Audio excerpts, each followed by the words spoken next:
Hi, I'm Oliver Age 24 and you're watching Game Dev Corner. Subscribe for regular videos about making and marketing indie games. Last week I was following a really interesting news story. It's finished now, but I still think it's quite interesting. If you've ever used assets that were released into the public domain, or you've ever released your own assets into the public domain, this is something that could have happened to you. A developer called Jason Rohrer released a game called 1 Hour, 1 Life. He decided to take a stand against copyright and he released his game into the public domain. I'm not a lawyer, but when you release something into the public domain, usually it means that anybody now has permission to do whatever they want with your work, even commercially. An example of this would be The Wizard of Oz. Anybody is allowed to create their own version of The Wizard of Oz and then distribute it however they like, even commercially. The implication here is that anybody can take Jason's game, 1 Hour, 1 Life, and do whatever they wanted with it. They could modify it, expand on it, or even create their own version. Through Jason's posts, we can confirm that this also matches his own understanding of public domain.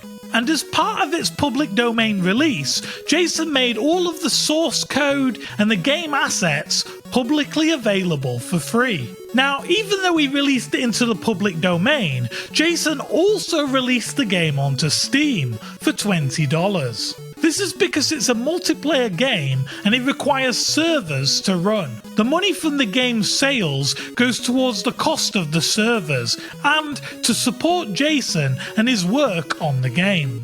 Now, despite the source code being freely available, the game on Steam has achieved commercial success. This is where things start to go south and they start to get quite spicy. A developer called Jewel Decade got in touch with Jason to ask if the game really was public domain, and if so, would they be able to make their own mobile version of it. Legally speaking, the game is public domain, so there's nothing stopping them. Another developer released 2 Hour, 1 Life, and Jason was fine with that release. This time, however, Jason responded to Jewel Decade and he said that while they had every right to make a mobile version of the game, if they were to claim ownership of the game, they would be committing fraud. Very spicy. So let me read out a little bit of this message. Same game, but unofficial port by you guys based on my work. You don't have to say that it's based on my work, by the way. There is no attribution license in place here.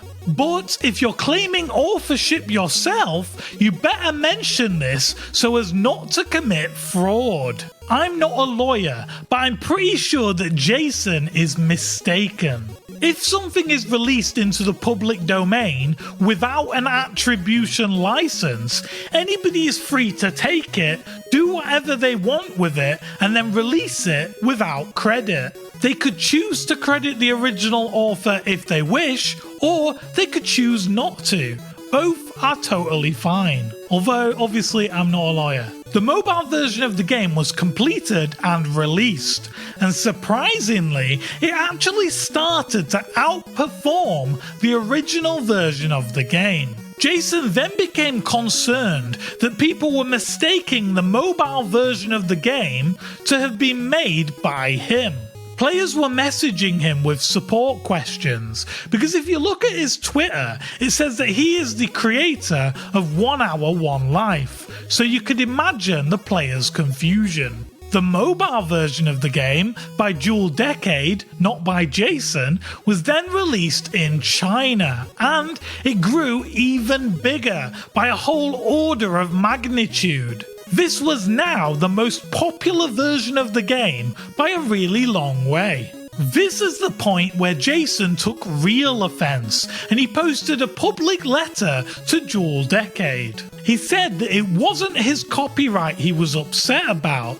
His complaint was that the mobile version of the game didn't clearly state that it was unofficial and not approved of by the original author himself. He said that by using the same name as the original, 1 Hour 1 Life, Dual Decade were committing fraud. Again, I'm not a lawyer, but I really don't think that it counts as fraud. If I was to do my own version of The Wizard of Oz, I wouldn't have to call it Unofficial Wizard of Oz by Oliver Age 24, not approved of by the original author, because that would be ridiculous. I could literally just call it The Wizard of Oz, and that would be fine.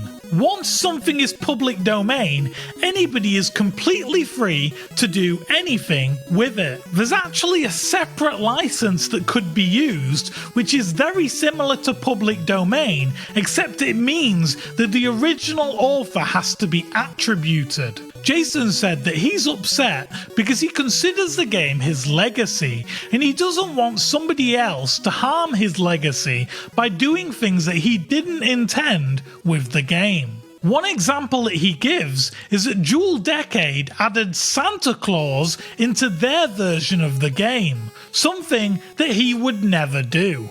The problem is, if you release something into the public domain, the legacy of that game is no longer yours. The work becomes public and everybody owns the legacy. You're making it bigger than yourself. You're letting go of the controls and you're letting anybody take the driving seat. You can't then, at a later date, be upset at the way that other people choose to use this. I think that while Jason has really strong opinions on copyright and he was trying to take a stand against it, really he was hoping that other people would use their morals and ethical compasses not to do anything with the game that he didn't sanction. That's a problem though, and that's one of the reasons why copyright exists in the first place. To protect the creators of original IP and to protect their rights to their creations. Jason effectively released the rights to his creation, but he didn't let go of the emotional connection to the game. My advice to him would be to rethink his stance on releasing into the public domain. However, he posted an update to the situation and said that his views on public domain hadn't changed. In which case, I think he really needs to let go of his games once he's pushed them out into the public domain.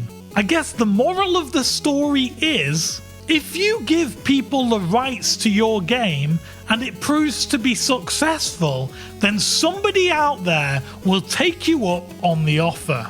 On the other hand, if you plan to use something that is public domain in a way that the original author hasn't specifically said is okay, then it doesn't hurt to double check with them and just see how they react. Dual Decade checked with Jason, but his response should have raised red flags. He was quite defensive and he spoke about fraud in his first response. I know that I personally would have stopped pursuing the idea of using his game at that point. I hope that you found this story as interesting as I did and that you can hopefully see where both sides of the argument are coming from. I just think that wires were crossed as to where public domain ends and ethical and moral compasses begin.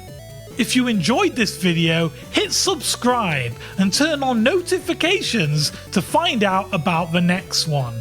If you've got any opinions or stories about the public domain or anything mentioned in this video, leave them in the comments below. Thanks for watching. Bye!